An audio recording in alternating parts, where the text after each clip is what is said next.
અમદાવાદની plane crash ઘટના ખૂબ જ દુઃખદ દુર્ઘટના બની છે। ત્યારે આ દુર્ઘટનામાં 242 મુસાફરો પ્લેનમાં સવાર હતા અને આના સિવાય મેસમાં પણ ઘણા જે લોકો છે જમવા બેઠા હતા તેમનું પણ દુઃખદ અવસાન થયા છે। ડીએનએ ટેસ્ટ ચાલુ છે।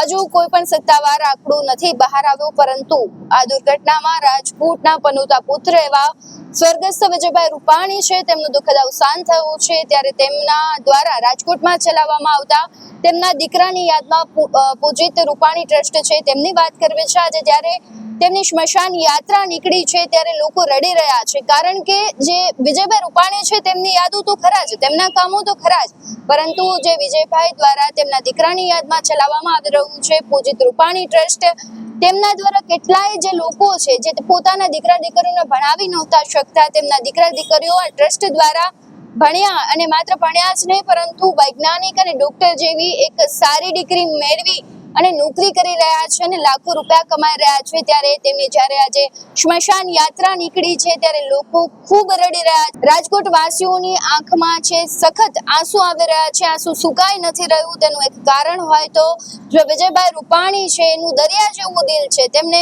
ખૂબ સેવાઓ લોકોની કરી, તેમની કર્મભૂમિ રાજકોટ છે। હજુ પણ તેમને કહીએ કે આપણે એક વિશ્વાસ ન આવે કે તેમનું મોત થઈ ગયું છે, અકાળે અવસાન થયું છે। જે તેમનો લકી નંબર હતો તેમના મૃત્યુ સુધી તેમની સાથે રહ્યો છે। અને ખાસ જે પૂજિત રૂપાણી ટ્રસ્ટ છે, જ્યારે તેમના અંતિમ દેહને ત્યાં લઈ જવામાં આવ્યો પાર્થિવ દેહને, ત્યારે લોકો ખૂબ રડ્યા છે તેમના કામોને લઈને, તેમની સેવાઓને લઈને।